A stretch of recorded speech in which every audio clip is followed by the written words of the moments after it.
ಇನ್ನು ಜೈಲಿನಲ್ಲಿ ಕೈದಿಗಳಿಗೆ ರಾಜ್ಯಾತಿಥ್ಯ ಕೊಟ್ಟಂತ ವಿಚಾರ ಇದೆಯಲ್ಲ, ಆ ನಿಟ್ಟಿನಲ್ಲಿ ಇವ್ರ ತಂಡ ಹೋಗಿ ಭೇಟಿ ಕೊಡ್ತಾನೆ ಇದೆಯಂತೆ. ಆ ಭೇಟಿ ಕೊಡೋದ್ರಿಂದ ಆಗೋ ಲಾಭ ಏನು ಅಂತ ನನಗಂತೂ ಗೊತ್ತಿಲ್ಲ. ಯಾಕೆಂದ್ರೆ ಅವರು ಹೋಗ್ತಾ ಇದ್ದಾರೆ ಅಂದ ತಕ್ಷಣ ಅವ್ರು ಅಲರ್ಟ್ ಆಗ್ತಾರೆ, ಮೊಬೈಲ್ಗಳು ಎಲ್ಲಿರಬೇಕು ಅಲ್ಲಿಡ್ತಾರೆ. ಯಾಕೆ ಹಿಂದೆ ತಂಡಗಳು ಭೇಟಿ ಕೊಟ್ಟಾಗ ಎಲ್ಲಿದ್ವು, ಅವಾಗ ಯಾಕೆ ಸಿಗ್ಲಿಲ್ಲ?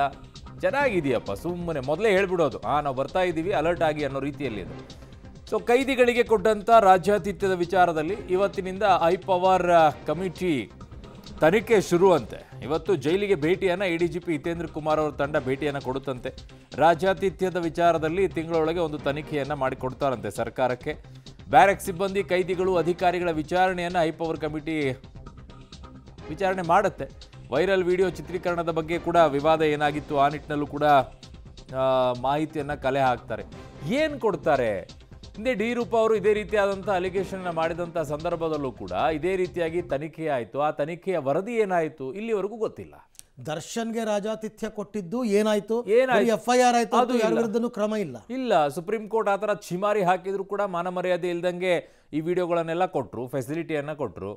ಇನ್ನು ಯಾವ ಮಟ್ಟಕ್ಕೆ ಹೋಗುತ್ತೆ? ಏನಕ್ಕೆ ಇಷ್ಟೆಲ್ಲ ದುಡ್ಡು ಖರ್ಚು ಮಾಡಿಬಿಟ್ಟು ಅದೊಂದು ಮೀಟಿಂಗ್ ಮಾಡಿಬಿಟ್ಟು ಅಲ್ಲೊಂದು ಹೋಗಿ ಇದೊಂದು ಹೋಗಿ ಏನಕ್ಕೆ ಮಾಡ್ತೀರಾ? ಬಿಟ್ಬಿಡಿ, ಅವ್ರು ಇಷ್ಟ ಬಂದಾಗ ಮಾಡ್ಕೊಂಡು ಹೋಗ್ತಾರೆ. ಅಲ್ಲಿ ಯಾರು ಕೈದಿಗಳ ವಿಚಾರದಲ್ಲಿ ಅವರ ಮನ ಪರಿವರ್ತನೆ ಅಲ್ಲ, ಅಲ್ಲಿ ಸಿಬ್ಬಂದಿಗಳ ಮನೆಯೇ ಪರಿವರ್ತನೆ ಆಗೋ ರೀತಿಯಲ್ಲಿ ವ್ಯವಸ್ಥೆಗಳಾಗ್ತಾ ಇದೆ. ನನ್ನ ಸಹೋದ್ಯೋಗಿ ನಾಗೇಶ್ ನನ್ನ ಸಂಪರ್ಕಕ್ಕೆ ಸಿಗ್ತಾ ಇದ್ರೆ. ನಾಗೇಶ್, ಏನಕ್ಕೆ ಮಾಡಿಸ್ಬೇಕು ಅಂತ ಈ ಮೀಟಿಂಗ್ಗಳನ್ನೆಲ್ಲ? ಏನು ಪ್ರಯೋಜನ ಇದೆ? ಡಿ ರೂಪ ಅವರು ಹಿಂದೆ ಇದೇ ರೀತಿಯಾಗಿ ಹೇಳಿದ್ರು, ಅಲ್ಲಿ ಗಾಂಜಾ ಸಿಗುತ್ತೆ, ಅದು ಸಿಗುತ್ತೆ ಅನ್ನುವಂಥದ್ದೆಲ್ಲ ಆ ಸಂದರ್ಭದಲ್ಲೂ ಆರೋಪ ಬಂದಿತ್ತು. ಮೊಬೈಲ್ಗಳ ವಿಚಾರದಲ್ಲೂ ಆರೋಪ ಬಂದಿತ್ತು. ಆವಾಗಲೂ ಒಂದು ತಂಡವನ್ನು ರಚನೆ ಮಾಡಿ ಆವಾಗಲೂ ಒಂದು ರಿಪೋರ್ಟನ್ನು ತಗೊಂಡ್ರು. ತದನಂತರ ದರ್ಶನ್ ಅವರ ವಿಚಾರದಲ್ಲೂ ಕೂಡ ಒಂದು ತಂಡವನ್ನು ರಚನೆ ಮಾಡಿದರು, ಆಗಲೂ ಒಂದು ರಿಪೋರ್ಟ್. ಅದು ಎಲ್ಲೋ ಹೋಯ್ತು, ಏನಾಯಿತು ಗೊತ್ತಿಲ್ಲ. ಈಗಲೂ ಒಂದು ತಂಡ, ಸುಮ್ಮನೆ ಕಣ್ಣುವರ್ಸೋಕ್ಕೆ ಇದೊಂದು ತಂಡವನ್ನು ರಚನೆ ಮಾಡಿಬಿಟ್ಟು ರಿಪೋರ್ಟನ್ನು ತಗೊಳ್ಳೋದಾ? ಆಮೇಲೆ ಏನು ರದ್ದಿಗೆ ಹಾಕುತ್ತಾರ ಅದನ್ನು ರಿಪೋರ್ಟ್ಗಳನ್ನು? ಖಂಡಿತವಾಗ್ಲೂ ಅರುಣ್, ಈ ಹಿಂದೆ ಕೂಡ ಬೆಂಗಳೂರಿನ ಪರಪ್ಪನ ಅಗ್ರಹಾರ ಜೈಲಿನಲ್ಲಿ ಕೈದಿಗಳಿಗೆ ರಾಜಾತಿಥ್ಯ ಕೊಟ್ಟ ಪ್ರಕರಣಕ್ಕೆ ಸಂಬಂಧಪಟ್ಟಂತೆ ಹಲವು ಪ್ರಕರಣಗಳು ದಾಖಲಾಗಿದ್ವು.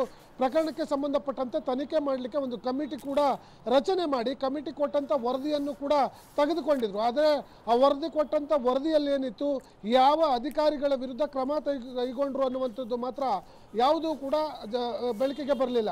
ಅದೇ ರೀತಿಯಾಗಿ ಮತ್ತೆ ಈಗ ರಾಜಾತಿಥ್ಯ ಪ್ರಕರಣಕ್ಕೆ ಸಂಬಂಧಪಟ್ಟಂತೆ ಸರ್ಕಾರ ಒಂದು ಹೈಪವರ್ ಕಮಿಟಿಯನ್ನು ರಚನೆ ಮಾಡಿರುವಂಥದ್ದು. ADGP ಲಾಂಡ್ ಆರ್ಡರ್ ಹಿತೇಂದ್ರ ಅವರ ನೇತೃತ್ವದಲ್ಲಿ ಒಂದು ಟೀಮನ್ನು ರಚನೆ ಮಾಡಿರುವಂಥದ್ದು.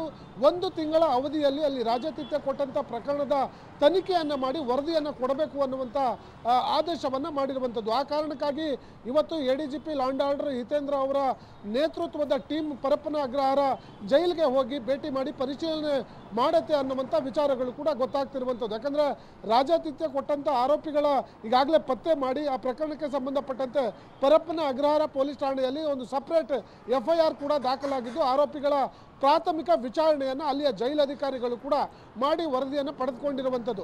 ಅದರ ನಡುವೆ ಈ ಸ್ಪೆಷಲ್ ಟೀಮ್ ಹೋಗಿ ಅಲ್ಲಿ ವಿಚಾರಣೆ ಮಾಡಿ ಯಾವ ದಿನಗಳಲ್ಲಿ ರಾಜಾತಿಥ್ಯ ಕೊಡಲಾಗಿದೆ ಮತ್ತು ಯಾರಿಗೆಲ್ಲ ರಾಜಾತಿಥ್ಯವನ್ನು ಕೊಡಲಾಗಿದೆ, ಅದರಲ್ಲಿ ಅಧಿಕಾರಿಗಳ ಪಾತ್ರ ಏನಿದೆ ಅನ್ನುವಂಥದ್ರ ಬಗ್ಗೆ ಕೂಲಂಕುಷವಾಗಿ ಪರಿಶೀಲನೆ ಮಾಡಲಿಕ್ಕೆ ಈಗಾಗಲೇ ಈ ಸ್ಪೆಷಲ್ ಟೀಮ್ ಮುಂದಾಗಿದೆ ಅನ್ನುವಂಥ ವಿಚಾರಗಳು ಕೂಡ ಗೊತ್ತಾಗ್ತಿರುವಂಥದ್ದು. ಆದರೆ ಈ ವರದಿಯು ಕೂಡ ಕೇವಲ ಕಣ್ಣೊರೆಸುವ ಕೆಲಸ ಅಷ್ಟೇ ಆಗುತ್ತೆ, ಅಥವಾ ಅದನ್ನು ವರದಿಯನ್ನು ಜಾರಿ ಮಾಡಿ ತಪ್ಪಿತಸ್ಥರ ವಿರುದ್ಧ ಕಠಿಣ ಕ್ರಮವನ್ನು ಕೈಗೊಳ್ಳೋದ್ರ ಮೂಲಕ ಎಚ್ಚರಿಕೆಯನ್ನು ಕೊಡುವ ಕೆಲಸವನ್ನು ಸರ್ಕಾರ ಮಾಡುತ್ತೆ ಅನ್ನುವಂಥದ್ದು ಮಾತ್ರ ಇನ್ನು ಕುತೂಹಲಕಾರಿಯಾದ ವಿಚಾರ. ಥ್ಯಾಂಕ್ ಯು ತಮ್ಮ ಎಲ್ಲ ಮಾಹಿತಿಗಾಗಿ. ದನ ಕರುಗಳು ಕುರಿಗಳು ಹೊಲಕ್ಕೆ ದಾಳಿ ಮಾಡದೇ ಇರಲಿ ಅಂತ ಬೇಲಿ ಹಾಕ್ತೀವಿ. ಬೇಲಿನೇ ಎದ್ದು ಹೊಲ ಮೇದ್ರೆ ಇನ್ನೇನು ಮಾಡೋಕ್ಕಾಗುತ್ತೆ? ಅಷ್ಟೇ ಆಗಿರೋದು. ಪರಪ್ಪನ ಅಗ್ರಹಾರ ರಿಪೇರಿ ಮಾಡೋದಕ್ಕಾಗಲ್ಲ, ಏನಾದರೂ ರಿಪೇರಿ ಮಾಡೋಕ್ಕಾಗಲ್ಲ.